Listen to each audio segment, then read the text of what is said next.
Halo teman-teman, selamat datang di channel Ruang Movie. Hari ini kita akan membahas sebuah alur cerita film berjudul KKN Desa Penari. Dan inilah untuk alur cerita filmnya.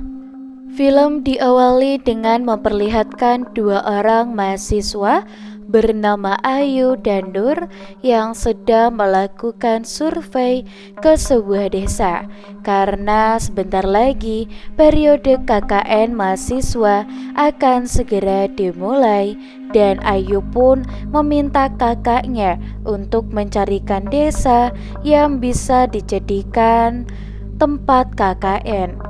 Dan sang kakak kemudian mengajak mereka ke sebuah desa terpencil jauh di dalam hutan yang hanya bisa ditempuh dengan menggunakan sepeda motor. Sesampai di desa itu, mereka pun disambut oleh kepala desa yang bernama Pak Prabu. Setelah mendengar tujuan kedatangan mereka, Pak Prabu langsung menolaknya. Namun Ayu memohon dan meyakinkan Pak Prabu kalau mereka tidak akan macam-macam dan fokus untuk membantu pembangunan desa. Hal itu pun membuat Pak Prabu luluh dan terpaksa mengizinkan program KKN di desa tersebut. Dan dia pun kemudian mengajak mereka ke sebuah tempat yang bisa disebut dengan sinden. Konon katanya sinden dahulu digunakan sebagai tempat mandinya para penari. Tempat itu adalah mata air untuk penduduk desa, namun sekarang sudah lama mengering. Mendengar hal itu, Ayu pun meyakinkan Pak Prabu kalau program kerja mereka nantinya akan membantu para warga sehingga sinden itu bisa digunakan kembali. Sejak memasuki desa, Nur mulai merasakan aura yang sangat aneh. Apalagi di desa itu, dia melihat banyaknya sesajen yang diletakkan di beberapa tempat. Pundaknya terasa sangat berat, namun Nur memilih untuk tidak menceritakan hal itu kepada Ayu. Beberapa hari kemudian, para mahasiswa KKN akhirnya tiba di desa tersebut. Selain Ayu dan Nur, ada beberapa mahasiswa yang lain. Di antaranya adalah Bima, Widya, Anton, dan juga Wahyu. Di tengah perjalanan menuju desa, Widya seperti mendengar suara tabuhan gamelan. Jadi saat dia sampai di desa, dia pun langsung bertanya kepada Pak Prabu apakah ada desa lain di sekitar hutan tersebut. Pak Prabu pun tampak bingung dan menjawab kalau desa ini adalah satu-satunya desa yang ada di hutan tersebut.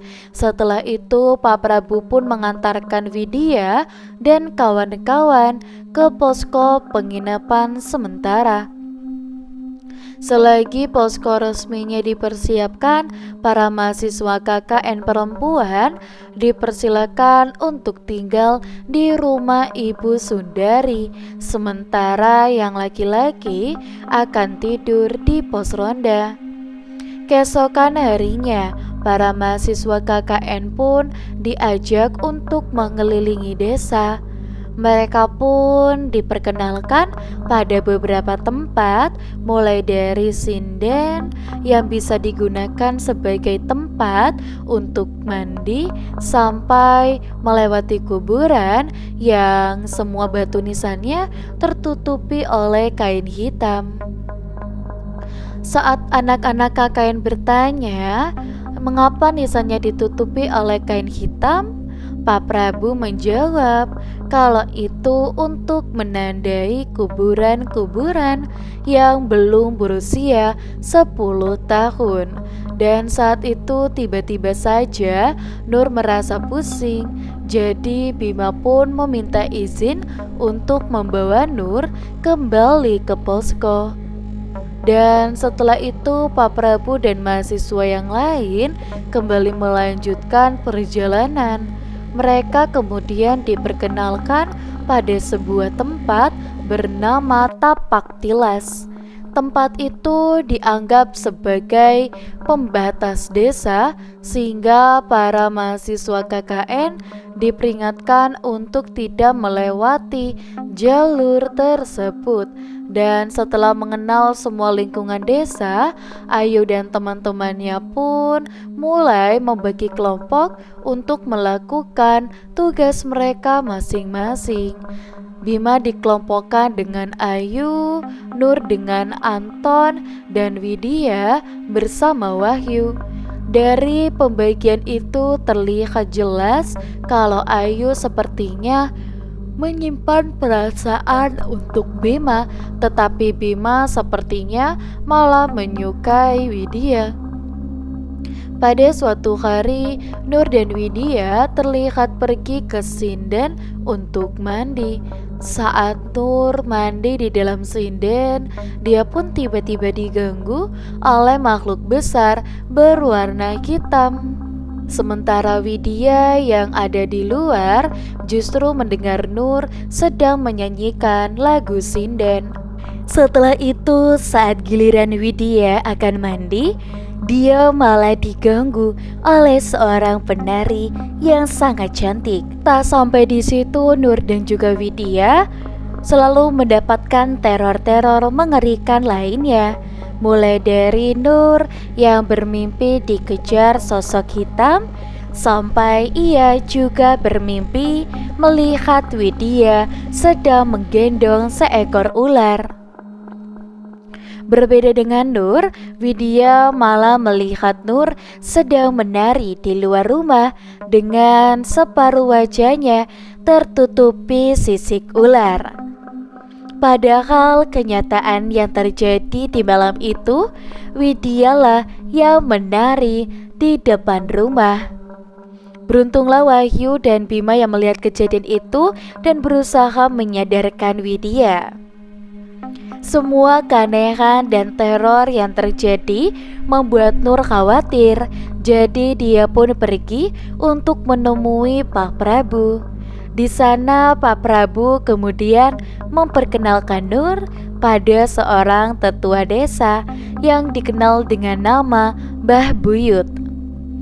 Setelah mendengar cerita dari Nur, Mbah Buyut pun memberikan segelas kopi hitam untuk Nur. Meskipun awalnya Nur menolak tawaran itu, namun Mbah Buyut tetap memintanya untuk meminum kopi itu walaupun hanya sedikit. Tak disangka saat Nur menyeruput kopi itu, dia merasa kalau kopi itu sangatlah manis. Mbah Buyut kemudian menjelaskan kalau kopi hitam itu sebenarnya adalah minuman yang sering dijadikan sebagai sesajen. Maka saat seseorang meminumnya dan merasa kopi itu manis, maka itu artinya pada dirinya itu ada makhluk gaib yang sedang mengikuti orang tersebut. Sambil melakukan ritual, Mbah Buyut pun kembali menjelaskan kalau penghuni dan makhluk di desa ini tidak suka dengan sesuatu yang dibawa oleh Nur. Tanpa disadari, Nur selama ini dijaga oleh seorang nenek-nenek yang disebut sebagai Mbah Dok. Dan Mbah Dok inilah orang yang sudah melawan begitu banyak makhluk gaib yang mencoba mengganggu Nur. Selain Nur, orang yang merasa manis saat meminum kopi sesajen adalah Widya. Mbah Buyut merasa kalau Widya memiliki aroma yang manis sehingga makhluk gaib di desa sangat menyukainya. Salah satu makhluk gaib yang sangat menginginkan Widya adalah sosok penari bernama Badarawuhi. Si Scene lalu beralih memperlihatkan Anton yang sedang berbicara dengan Nur. Saat itu Anton bercerita ia sering mendengar suara Bima dan suara perempuan yang mendesak di dalam kamarnya. Nur yang sudah mengenal Bima sejak lama tentu saja tidak percaya dengan perkataan Anton. Karena hal itu, Anton pun di sini mengajaknya untuk melihat kamar Bima dan mereka menemukan sesajen yang ada di bawah tempat tidurnya. Selain itu, mereka juga menemukan seekor ular yang ada di dalam lemari Bima. Kecurigaan pun akhirnya timbul di benak Nur dan dia pun mulai menyadari kalau keanehan-keanehan di diri Bima. Apalagi saat itu Nur sempat memergoki Bima sedang memarahi Ayu dan menyebut nama Widya serta sebuah gelang. Karena merasa curiga, Nur pun memutuskan untuk menyelidiki mereka berdua. Dan benar saja, Nur tidak menemukan keduanya di lokasi proker mereka berdua. Dengan memberanikan diri, Nur pun terpaksa melewati tapak tilas untuk mencari Ayu dan juga Bima. Setelah melewati tapak tilas itu, Nur melihat sebuah sanggar yang dahulu sering dijadikan sebagai tempat pertunjukan para penari. Dan di belakang sanggar itulah Nur menemukan Ayu dan Bima sedang melakukan sesuatu yang tidak pantas. Karena kejadian itu, Nur pun marah besar kepada Bima dan Ayu karena mereka telah melakukan dosa besar di tempat yang tidak seharusnya. Dan di sana mereka seharusnya menjaga sikap dan perilaku, namun Ayu dan Bima malah melakukan sesuatu melewati batas. Dan di waktu yang sama, Widya dan Wahyu yang baru pulang dari pasar melewati hutan menuju arah desa. Di tengah perjalanan motor mereka tiba-tiba mogok dan jadi mereka pun terpaksa mendorong motor itu sambil mencari bengkel terdekat. Dan saat sedang mendorong motor, mereka tiba-tiba bertemu dengan seorang bapak-bapak yang menawarkan bantuan untuk mereka. Dan selagi motor mereka diperbaiki, keduanya dipersilakan untuk ikut berpesta karena di desa itu sedang ada hajatan. Dan karena merasa lapar, di sini dengan lahap, sementara Widya merasakan sesuatu yang aneh, apalagi dia mengingat perkataan Pak Prabu dan tentang tidak ada desa lain di hutan tersebut. Dan ketakutan Widya pun semakin memuncak saat dia melihat sosok penari yang pernah mengganggunya saat ia sedang mandi di sinden.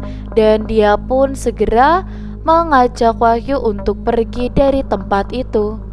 Dan tak ingin pulang dengan tangan kosong, dan Wahyu pun membungkus beberapa makanan untuk diberikan kepada teman-temannya yang ada di posko. Sesampainya di posko, Wahyu dengan semangat menceritakan tentang hajatan yang mereka datangi dan memberikan makanan yang sudah dibungkus untuk teman-temannya.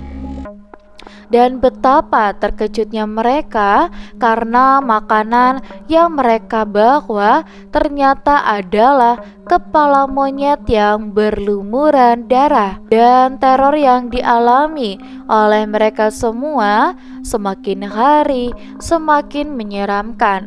Pada suatu malam, Widya sempat melihat Nur sedang sholat, namun ia kembali melihat Nur sedang berada di dapur. Dan hal itu pun membuatnya terkejut, jadi teman-temannya pun memberikan minum untuk menenangkan Widya. Namun betapa terkejutnya mereka saat melihat Widya mengeluarkan rambut dari mulutnya. Hal itu pun membuat Wahyu menyimpulkan kalau Widya telah menjadi korban guna-guna. Keesokan harinya, Nur yang sedang berada di rumah menemukan sebuah selendang penari di dalam tas Widya. Namun dia tiba-tiba didatangi oleh Widya yang saat itu sedang dirasuki oleh Badarawuhi. Badarawuhi meminta Nur untuk tidak ikut campur agar ia tidak terluka. Dan Badarawuhi bisa saja melukai Nur, namun dia masih menghormati Mbah Dok yang menjaganya. Selain itu, Widya yang baru pulang mengerjakan prokernya juga menemukan Nur yang sudah dirasuki oleh Mbah Dok. Mbah Dok mengatakan tentang beberapa di antara mereka yang sudah terlanjur masuk ke dalam perangkap Badarawuhi dan meminta Widya untuk berhati-hati. Pada malam harinya, Bima menemui Nur dan menceritakan apa yang sebenarnya terjadi. Semua ini berawal dari Bima yang bermimpi melihat Widya terlilit ular. Dalam mimpi itu, Badarawuhi meminta Bima untuk melakukan apapun yang dia perintahkan jika dia ingin benar-benar menyelamatkan Widya. Nah, jika Bima ingin Widya membalas perasaannya, Badarawuhi pun menyuruh Bima untuk memberikan sebuah gelang kepada Widya. Dan gelang itulah yang kemudian dititipkan kepada Ayu untuk diberikan kepada Widya.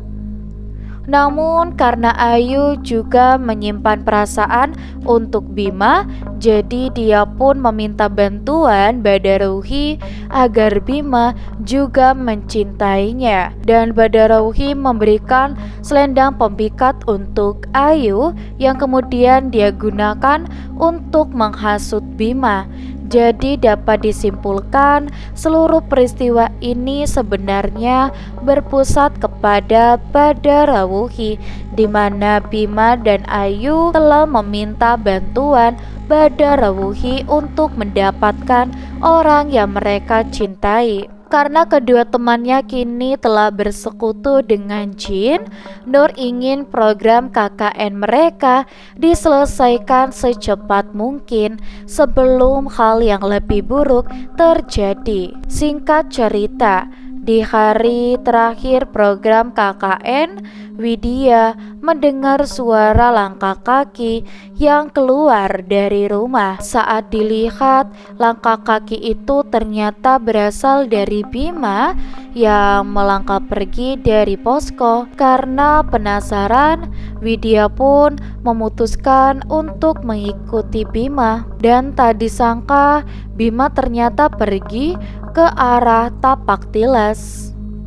Dan saat itu Widya sangat terkejut melihat Bima sedang berada di sebuah gubuk berendam bersama Badarawuhi dan dikelilingi oleh begitu banyak ular. Widya yang ketakutan kemudian berlari dan sampai di sebuah sanggar. Di sana dia pun ditahan oleh para makhluk halus yang menari di sanggar tersebut.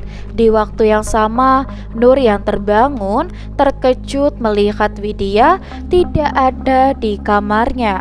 Dan dia pun mencoba membangunkan Ayu, namun Ayu ternyata sudah sekarat.